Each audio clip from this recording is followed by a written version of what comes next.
였습니다만은 1절부터 4절까지가 구제에 관련된 이야기고, 또 16절부터 뒤에 18절이 금식에 대한 말씀, 가운데 우리 5절부터 14절이 기도에 관련된 말씀이었잖아요.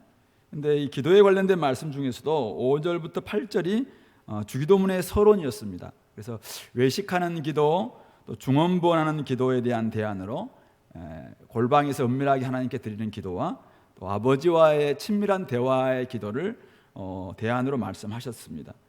그리고 주기도문 우리 9절부터 13절까지 우리가 이제 며칠 동안 살펴봤던 이 본론이 나오고, 우리 14절 15절에서 결론 형식으로 오늘 주님께서 이 죄 용서에 대한 말씀을 다시 언급하고 있습니다. 나는 우리 9절부터 13절을 보시면은 다른 내용도 많이 나오고, 또 청원, 다른 청원, 하나님 청원 3가지, 또 우리 청원 3가지도 나오는데 왜 이 부분만을 다시 언급하시면서 결론으로 이야기하실까 조금 궁금합니다. 12절에서 우리가 우리에게 죄 지은 자를 사하여 준 것 같이 우리 죄를 사하여 주시옵고, 참 그 부분도 우리가 쉽지 않는, 결국 이것은 동시에 이제 해야 될 일이다. 그래서 하나님께 우리의 매일매일 짓는 죄를 용서받으려면은 바로 결단을 해야 되죠. 다른 사람의 죄를 용서하겠다라는 결단과 함께 동시로 해야 된다, 그런 이야기를 했습니다. 죄 용서가 참 힘든 일인데 오늘 주님께서는 다시 한번 또 반복하면서 14절 15절에서는 이렇게 더 강하게 이야기하시는 것 같아요. 너희가 사람의 잘못을 용서하면 너희 하늘 아버지께서도 너희 잘못을 용서하시려니와 너희가 사람의 잘못을 용서하지 아니하면 너희 아버지께서도 너희 잘못을 용서하지 아니하시리라. 이렇게 말씀하시면서 죄 용서에 대한 부분들을 무슨 쐐기를 받듯이 강하게 말씀하시는 것 같습니다. 왜 이렇게 하시고 계실까 이거죠.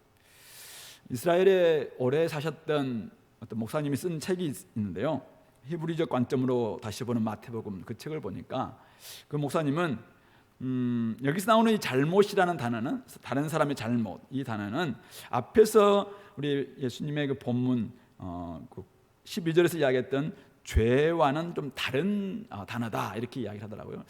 헬라어로 이 신약은 기록되어 있는데 그분이 이제 히브리어로 이렇게 이야기하시면서 앞에 있는 죄는 하타라는 속죄죄에 해당되는 죄고, 여기 나오는 잘못은 아쇠임이라는 히브리어인데 속건죄에 해당되는 잘못이다, 이렇게 이야기합니다. 그러니까 속건죄라면은 부지 중에 이제 누군가의 재산에 또 이렇게 손해 끼쳤을 때 보상을 해줘야 되는 그런 거거든요. 그래서 20%에서 2배에 해당되는 그런 보상 배상을 해줘야 된다, 이런 부분인데요. 근데 사실 우리가 12절을 볼 때도 이 죄들을 빛으로 본다면은 사실은 그런 부분들도 결국 이 배보상이 필요한 그런 그 속건죄에 해당되는 죄일 수도 있거든요. 그래서 꼭 그럴까라는 좀 의문이 생기더라고요. 만약 그게 아니라면은 결국 중요하기 때문에 반복하심으로써 강조하신 것이 아닐까라는 생각을 해봅니다. 결국 이거죠. 주님께서 오늘 주기도문을 가르치시면서 기대하는 모습이 무엇일까 이겁니다. 우리 6장 1절부터 18절이 경건생활에 대한 이야기라고 이야기했어요. 신앙생활, 유대인들의 신앙생활에 대한 대안으로 이제 사람한테 보이려고 하지 말고 정말 우리가 진정한 경건이 무엇인가라는 이야기를 지금 이 3가지를 가지고 이야기하셨는데, 그 앞부분을 잠깐 보실래요? 5장 48절. 그러므로 하늘에 계신 너희 아버지의 온전하심과 같이 너희도 온전하라라는 말씀을 하고 계십니다. 그러면서 그 본문이 어떤 내용이냐면은 이웃을 사랑하고 원수는 미워하라라는 이런 이야기를 구약으로부터 유대인들이 들었지만은 예수님께서 말씀하시기를 원수도 사랑하고 너희를 박해하는 자를 위해서 기도해라. 그것이 하늘에 계신 너희 아버지의 아들이 될 수 있고, 하나님의 마음처럼 온전히 이렇게 다른 사람들을 사랑하는 그것이 바로 하나님의 온전하심 같이 바로 하나님의 자녀로서의 온전함을 드러내는 일이다. 바로 그 맥락 속에서 이 본문이 좀 이렇게 해석돼야 될 것이 아닌가라는 것입니다. 결국 이 땅에 하나님 나라를 이루려는 목적이 무엇인가 이거죠. 또 하나님의 뜻이 이 땅에 이루어졌을 때의 모습은 다름 아니라 하나님의 온전하심 같이, 하늘 아버지의 온전하심 같이 하나님의 자녀들의 온전함이 드러나는 것입니다. 그것을 다른 말로 하나님의 사랑과 이웃사랑이 완성되는 것이죠. 어쩌면 오늘 주님께서 주님의 기도를 가르치신 이유도 바로 우리 삶을 향한 하나님의 계획이 이 기도 가운데 이미 반영되어 있었고, 그걸 통해서 이 땅 가운데 하나님의 계획하심이 온전히 드러나게 되는 거죠. 그것을 지금 꿈꾸셨다라는 것입니다. 하나님과 사람 사이에 있던 죄가 사라지고 화목이 이루어지는 세상, 그리고 사람과 사람들이 서로 화평을 이루고 또 모든 피조물과도 함께 어우러지는 하나님 나라가 이루어지는 것, 그것이 주님께서 원하셨던 샬롬이고 또 하나님 나라의 모습이라는 것입니다. 주기도문을 통해서 오늘 우리가 기도할 때 결국 우리가 이루어야 될 것은 무엇인가? 우리가 하나님 앞에 마음껏 이 기도를 가지고 기도합니다. 그러면은 어떤 삶의 모습이 드러나야 될까요? 결국 하나님을 사랑하고 이웃을 사랑하는 모습이 이 기도를 통해서 우리 마음속에 결단될 뿐만 아니라 이것이 실질적으로 이루어지는 것, 이것이 오늘 주님께서 이 산상수훈에서 말씀하시고 주기도문에서 우리에게 좀 주시고자 하는 그런 원하심이 아닐까라는 것입니다. 주님께서는 죄 있는 우리를 용서하시기 위해서 땅에 오셨고 죽으셨습니다. 하나님의 영광에 이르지 못하던 우리는 그 의를 힘입어서 속죄함을 받았습니다. 예수 그리스도를 믿음으로 말미암아 죄의 용서를 받고 의롭다 하심을 얻었습니다. 결국 마음껏 하나님께 나아가서 기뻐하고 교제하는 백성들이 되었습니다. 하나님의 사랑하는 자녀들이 되었습니다. 그러면 그것으로 충분한가 이거죠. 하나님을 사랑하지만은 여전히 이웃과의 관계가 틀어져 있고 이웃을 사랑하지 않는다면은 예수님이 기대하셨던 온전한 모습이냐 이거죠. 그런 정상적인 신앙생활도 아니고 그런 모습은 주님께서 기대하셨던 어쩌면 반쪽짜리의 모습일 수밖에 없을 것이라는 것입니다. 어쩌면 이스라엘 백성들이 책망받았던 이유도 바로 이것이었습니다. 그들은 율법을 잘 지킨다고 하나님을 사랑한다고 이야기했지만 율법의 정신을 잃고 사람들을 그냥 사랑하지 않는, 이웃사랑을 실천하지 않는 이런 모습을 많이 보였습니다. 그래서 예수님께서는 하나님의 사랑과 이웃사랑이 온 율법과 선지자의 강령이시라고 마태복음 22장 37절 40절에서 말씀하셨고, 결국 예수님은 5장 이 산상수훈에서도 5장 17절에서 뭐라고 이야기하고 계시냐면은 내가 율법이나 선지자를 폐하러 온 줄로 생각하지 말라, 폐하러 온 것이 아니요 완전하게 하려 함이라 라고 이야기하시면서 결국 이 선지자와 율법, 구약 성경이 이루어질 때 드러나는 모습은 하나님의 사랑과 이웃사랑이다라는 것을 말씀하고 있습니다. 새 계명을 우리에게 주시면서 바로 너희도 서로 사랑하라 라고 말씀하신 맥락도 같은 것입니다. 복음을 전해서 모든 민족으로 제자를 삼고 바로 세례를 주고 주님께서 분부한 모든 것을 가르쳐 지키게 하는 것, 무엇을 염두에 둔 것일까요? 물론 많은 사람들 구원받게 하는 것입니다. 그런데 구원이라는 것이 뭐예요? 하나님 나라 백성이 되는 것입니다. 천국에 들어가는 것입니다. 그것은 이 땅에서 하나님을 사랑하고 이웃을 사랑하는 그런 삶의 모습으로 회복되는 것입니다. 바로 그것이야말로 주님께서 꿈꾸셨던 하나님 나라의 모습이고 세상에 샬롬을 전하는, 누리는, 경험하게 만드는 주님의 원하심인 것입니다. 이사야 11장에서 사자와 어린 양이 함께 뛰어놀고 독사굴에 어린아이가 손 놓고 장난쳐도 물지 않는 그런 샬롬의 세상, 그런 평화의 세상 누가 만들어낼 수 있습니까?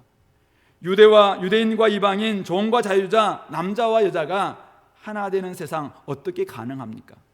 오직 예수 그리스도 안에서만 이루어질 수 있다라고 성경은 이야기하고 있습니다.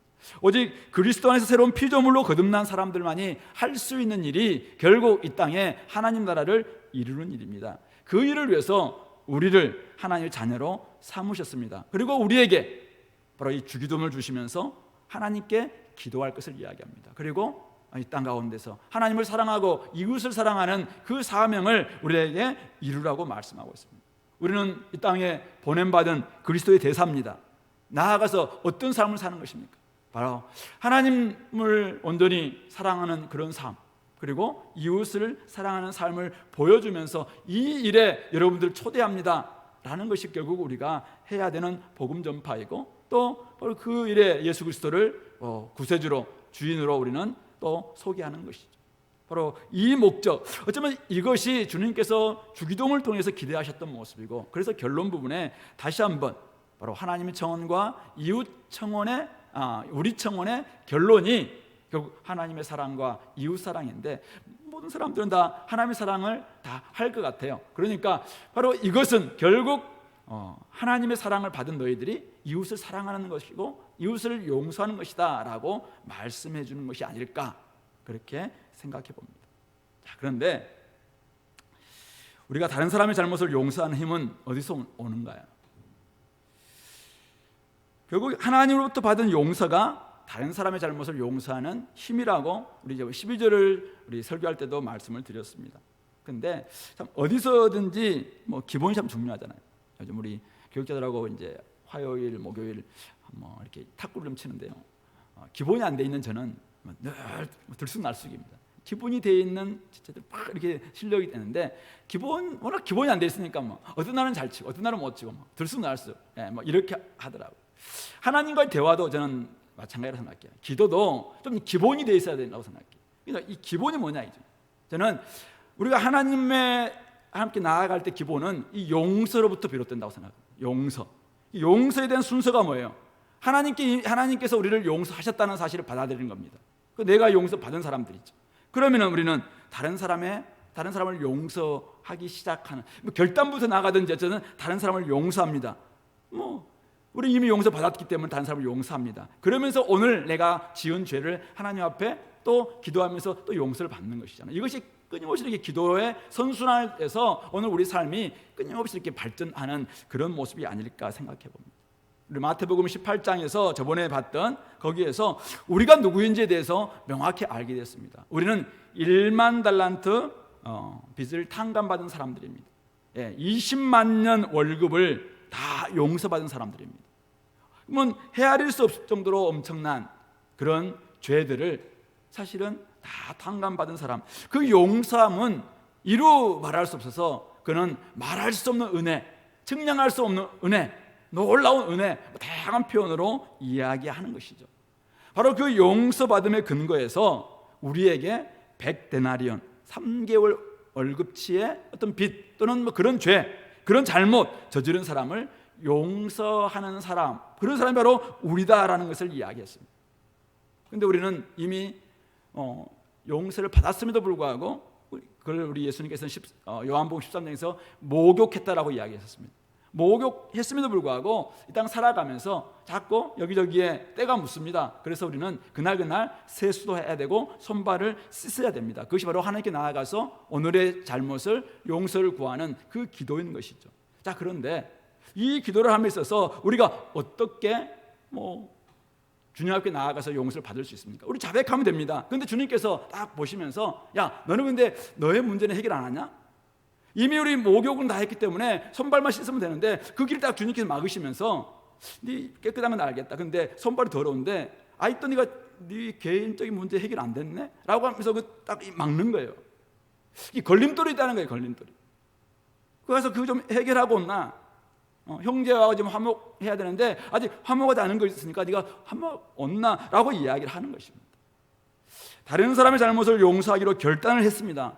불쌍히 여기는 마음 들고 용서해야지 마음으로부터 용서도 이제는 하려고 마음을 먹지만은 사실은 용서를 실행하지 않고 주님 앞에 나아갈 때 주님께서는 회개하면은 들어주시는 분이 맞으세요. 우리 요한 1서 1장 9절인가요? 거기서 분명히 이야기하십니다. 주님은 미쁘시고 의로우시기 때문에 우리가 자백하고 회개하면은 그날 우리 용서 다 받을 수 있어요. 죄 없다는 사람들은 거짓말하는 사람들이라고까지 이야기를 했습니다. 그런데 걸림돌이 있다고 이야기합니다. 그게 뭔가 물어보니까 네가 다른 사람을 용서하지 않고 있잖아. 그 문제 해결하고 온나라고 이야기하고 있는 것입니다. 근데 하려고 하니까 내 힘까지 잘 안 돼요. 잘 안 됩니다. 몇 번을 결단했는데 잘 안 됩니다. 어떻게 해야 됩니까? 오늘 저는 마태복음 18장 21, 35절 우리 1만 달란트 빚진 자의 이 대목에서 한번 생각을 해봤습니다. 그러면서 주님께서 다시 한번 이 말씀을 오늘 14절 15절을 주신 이유가 무엇일까? 하늘 아버지, 하늘에 계신 우리 아버지, 아바 아버지, 그분으로부터 우리가 사랑과 용서를 제대로 받을 때, 그 받은 사랑이 어떻게 얼마나 놀라운 사랑인지 제대로 알 때 우리는 결단했지만 잘 안 되는 우리에게는 힘이 없지만은 하나님으로부터 내가 받았던 그 20만 년어치의 그 월급 다 탕감받은 그 은혜가 얼마나 크다는 사실을 제대로 알고 정말 깨닫게 될 때 거기서부터 용서할 수 있는 힘이 생긴다는 것을 이야기합니다. 바로 그것이 어쩌면은 오늘 우리가 다른 사람을 용서할 수 있는 힘이다라는 것입니다. 그러므로 오늘 우리는 하나님으로부터 받은 용서를 묵상하고 또 그것을 기억하는 시간으로 바로 아버지, 하늘에 계신 우리 아버지를 부르며 기도하는 시간을 가지면 좋겠습니다. 어쩌면은 여러분들이 아직도 내가 누군가의 잘못, 분명히 그 사람이 잘못했을 거예요. 근데 여전히 내가 하나님과 지금 막힌 담이 있습니다. 근데 이게 마음에서 결단을 수없이 했어요. 근데도 불구하고 이게 잘 용납이 안 돼. 아직도 여전히 그 실행이 잘 안 되시는 분들은 다시 한번 저는 1만 달란트 빚진 자, 아니면 누가복음 15장에 나오는 탕자의 비유, 이 말씀을 묵상 좀 하시면서 십자가를 묵상했으면 좋겠어요. 우리가 받은 은혜가 얼마나 큰 것인지, 이것 없이, 이 은혜에서 나오는 힘 없이 하나님으로부터 받은 용서로부터 우리가 힘을 얻지 못하면은 저는 절대로 용서할 수 있는 힘은 우리에게 생기지 않는다고 생각합니다. 하나님께서는 허물과 죄로 죽었던 우리를 살려주셨습니다. 우리는 은혜로 구원받았습니다. 그 은혜의 풍성함을 따라 그 피로 말미암아 속량, 곧 죄사함을 받았습니다. 허물로 죽은 우리를 그리스도와 함께 살리셨고 함께 일으키셨고 그리스도 예수 안에서 함께 하늘에 앉혀주셨습니다. 그래서 우리는 하나님을 아버지라고 부르게 되었습니다. 그래서 하나님을 이제 아버지라 부르며 마음껏 하나님께 나아가게 되었습니다. 바로 이 하나님의 용서와 용납이, 즉 아버지라고 부르면서 하나님의 영광스러운 그 보좌 앞에 나아갈 수 있는 이 용납과 용서가 우리의 딱딱한 마음, 이 단단한 마음, 돌 같은 마음을 깨뜨린다는 것입니다. 어떤 것으로도 바꿀 수 없었던 교만한 마음을 무너뜨리는 힘은 우리 인간에게 나오지 않습니다. 바로 하나님으로부터 받았던 그 용서, 하나님이 나를 용납해 주셨던 그 은혜, 그 긍휼하심, 그 풍성하신 용서, 거기서부터 비롯되기 때문에 저는 다른 기도 다 내려놓고 바로 이 하나님께 받은 용서가 얼마나 크고 놀라운 것인가, 그것을 묵상하고 그것을 상기하고 그것을 더 기억하는 그런 시간을 갖자는 것입니다. 언제, 어떻게, 어떤 시간에 하나님이 나를 용서하셨는가, 그 은혜가 어떤 것이었는가 더 묵상할 때, 그때 용서하고 싶지 않은 딱딱한 마음마저 솔직하게 하나님 앞에 올려놓으면서 우리는 기도했으면 좋겠습니다. 아버지, 다른 기도하지 마십시오. 어쩌면 아버지라 부르시면서 내가 아버지를 어떻게 하나님을 아버지라 부르게 되어 있을까, 그것을 깊이 한번 묵상했으면 좋겠습니다. 용납할 수 없는 바로 우리의 모습을 어떻게 하나님은 우리를 이렇게 용서해 주셨습니까? 그 부분을 가지고 우리가 기도한다면은 거기서부터 좀 우리가 용서할 수 있는 힘이 생기지 않을까 생각해 봅니다. 여러 가지 이유가 있을 줄 압니다. 분명히 그 사람이 잘못했을 것 같습니다. 케이스 바이 케이스겠지만은 어쨌든 도저히 용납이 안 되는 그런 진짜 나쁜 짓을 한 사람도 있을 것입니다. 그렇기 때문에 우리는 하나님의 사랑을 묵상하고 긴 시간을 하나님 앞에 앉아 있어야 할지 모르겠습니다. 우리 깊은 병이 났을 때는 어떻게 합니까? 우리가 막 이렇게 막 활동하더라도 우리 속에 갑자기 막 엄청난 고칠 수 없는 불치병이 있을 때 그 용한 의원 또는 의사 앞에 가면은 우리가 진짜 무력한 자가 되지 않습니까? 그냥 가서 나 좀 고쳐달라고 그냥 이렇게 냅득 엎질면서 그냥 무력한 모습으로 그 의사 앞에 나아가듯이 하나님 앞에 우리는 그렇게 나아갔으면 좋겠습니다. 그럴 때 그곳에서 치유가 시작됩니다. 마음이 정리가 되고 하나님의 사랑과 용서하신 은혜 속에서 다시 태어나는 기쁨을 얻을 줄 압니다. 어떤 책에 보니까 용서는 객관적인 용서가 있고 주관적인 용서가 있다라고 이야기합니다. 범죄 행위를 제거하는 것, 이것은 객관적 용서이고 이것은 화해가 일어나게 만듭니다. 그러나 이 객관적 용서가 되기 위해서는 정의가 시행되어야 된다, 죄값이 치러져야 된다라고 이야기를 하더라고요. 그러나 우리가 이 객관적 용서까지 못 나간다 할지라도 주관적 용서, 즉 악한 속에서 드는 막 속상한 감정, 분노, 증오, 이런 것들을 떨쳐버리는 이 주관적인 용서는 우리 안에서 사실은 할 수 있다는 것입니다. 구원받은 어떤 은혜로부터, 용서받은 그 은혜로부터 우리가 마음으로부터 용서하는 것입니다. 마음으로부터 내가 사실은 그냥 내려놓는 것입니다. 그것은 나에게서 사실 나오는 것은 아닌데 바로 주님께서 주시는 그 은혜로, 긍휼로 말미암아 이것을 할 수 있다라는 것입니다. 이럴 때 어떤 분들은 내가 용서는 하겠지만 잊질 않겠다 이런 말도 하는데, 사실은 우리 주님께서 우리를 용서하실 때 내가 너를 용서하지만은 너를 잊질 않겠다, 우리 주님이 이러진 않잖아요. 그럼 우리도 그냥 용서한다 했으면은 그냥 내려놓았으면 좋겠습니다. 죄값, 정의에 대한 그 부분들은 법정에서 다르든지 아니면 누군가 하나님께서 누구를 통해서 공의를 시행하시든지 그것은 이제 하나님께 맡기고 우리는 내가 진짜 내려놓는 거예요. 그러면 있는 겁니다. 그냥 강물에 흘려보내는 것입니다. 그러면은 이제 하나님께서 결국 하시는 것입니다. 여러분들의 매일에 짓는 죄도 마찬가지입니다. 우리가 나아갈 때 우리가 목사님의 그 예 기억하시죠? 맨날 짓는 죄 가지고 나아가면은 또 왔냐고 이렇게 이야기하지 않으시다고, 이미 다 잊으셨다라고 이야기하지 않습니까? 그러므로 오늘 우리가 짓는 죄도 있듯이 다른 사람들이 나에게 짓던 그런 잘못 또한 우리가 그냥 용서한다면은 있는 겁니다. 그것이 바로 그 사람도 살리는 것이고 여러분도 살릴 수 있는 길이다라고 말할 수 있는 것이고, 그럴 때 천국의 삶이, 천국이 여러분들의 마음과 우리의 삶 가운데, 관계 가운데 임할 줄로 믿습니다. 그러므로 저는 이 말씀이, 주님께서 이 기도는 하나님 나라 백성에게 주신 기도라고 이야기를 했습니다. 오늘 우리가 이제 기도를 이 결론 부분까지 다 보면서 결국 이 말씀, 마지막 14절 15절 이 말씀이 우리 자신을 누구인가 테스트하는 시금석이 아닐까, 이렇게 해서 한번 생각해 봅니다. 첫날 제가 기도를 보면 그 사람이 누군지 알 수 있다 이렇게 이야기했습니다.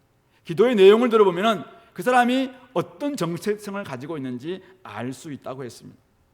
우리가 기도하면서 마음속에서부터 용서가 된다면 우리는 하나님 나라 백성입니다. 그런데 아무리 기도해도 용서할 수 없고 용서를 잘 모르겠다, 참 어려운 문제인데 시험 기간이다, 제가 하나님 백성 아니다 이렇게 말하지 않겠습니다. 시험 기간이다 이렇게 한번 우리 생각해봤으면 좋겠습니다. 전혀 용서하지 않으면서 주기도문을 가지고 이 땅에 하나님 나라가 임하게 해달라고 기도할 수는 없거든요.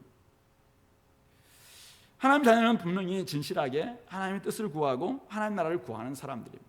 그리고 다른 사람의 죄와 내 죄를 또 하나님께 용서를 구하는 그런 사람이 진정한 하나님 나라의 백성일 겁니다. 그렇기 때문에 성령이 우리 마음을 지배하고 계셔서 우리에게 끊임없이 또 용서와 용납을 말씀하실 겁니다. 그러므로 우리는 성령께서 우리에게 지금 시험하고 있는 거예요. 시험. 이 말씀을 주시면서 한번 해라 이야기하시는 시험 기간, 잘 할 수 있는지 우리가 한번 자기 자신들 한번 점검해 봤으면 좋겠습니다.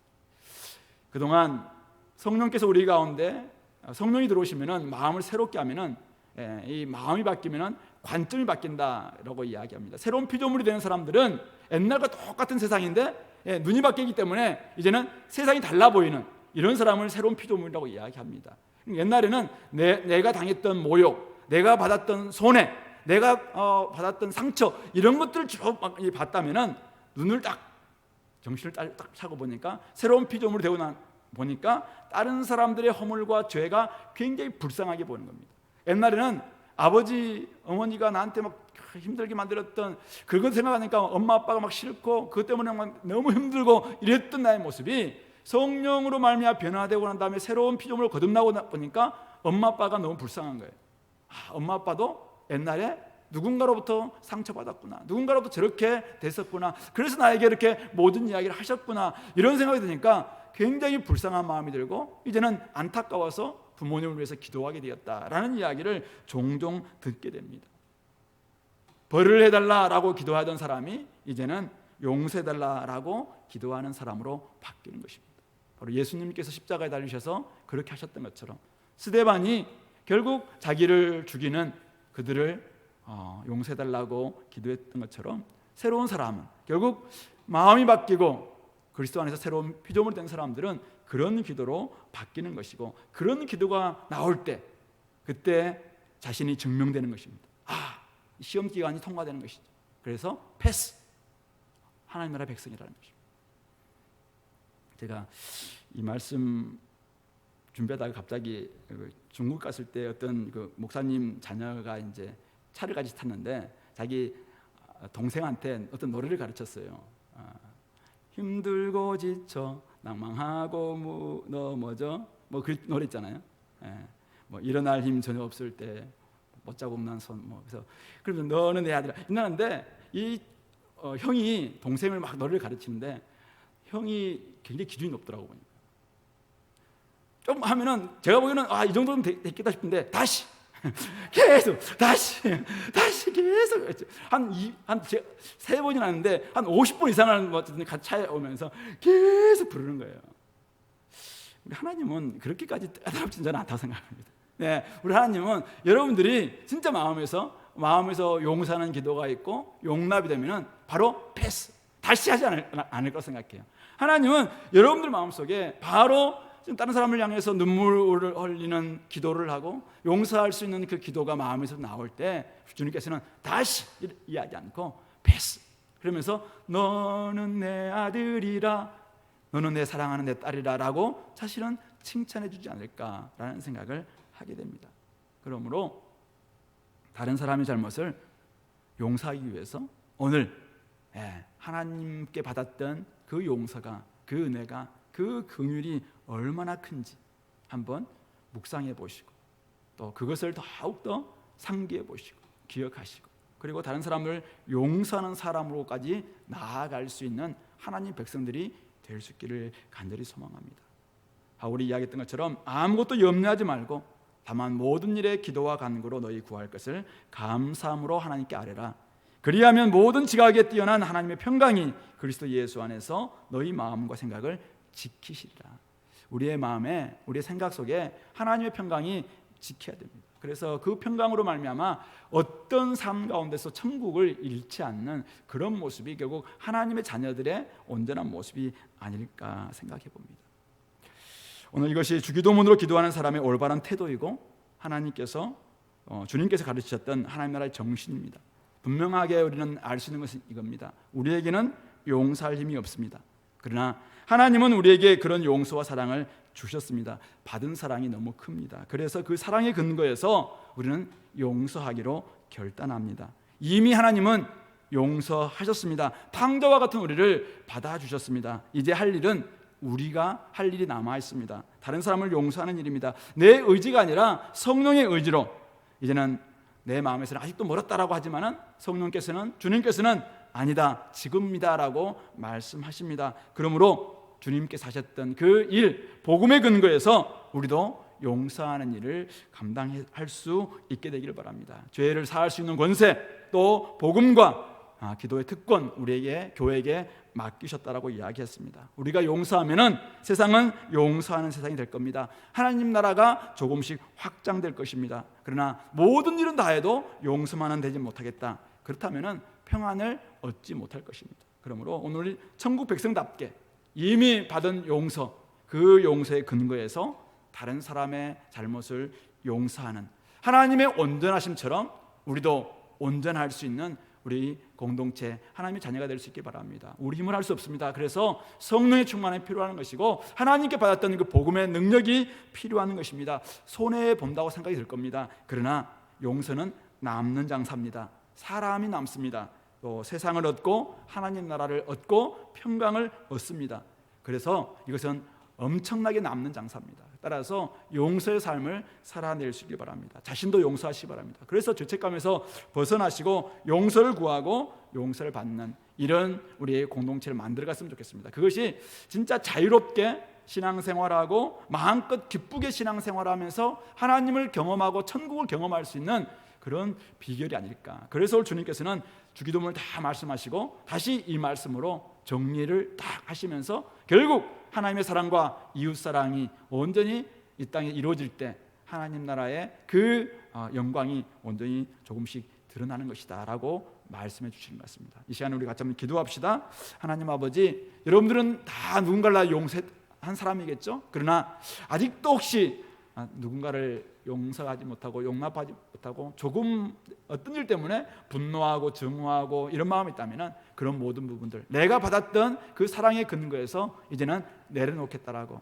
객관적인 용서는 아직 모르겠지만은 이제 주관적으로 내 안에서 들었던 이런 모든 것들은 다 내려놓겠다고, 내가 받았던 하나님의 그 용서의 근거에서 다른 사람을 용납할 수 있고 용서할 수 있는 은혜 달라고 이 시간에 같이 한번 기도하도록 하겠습니다.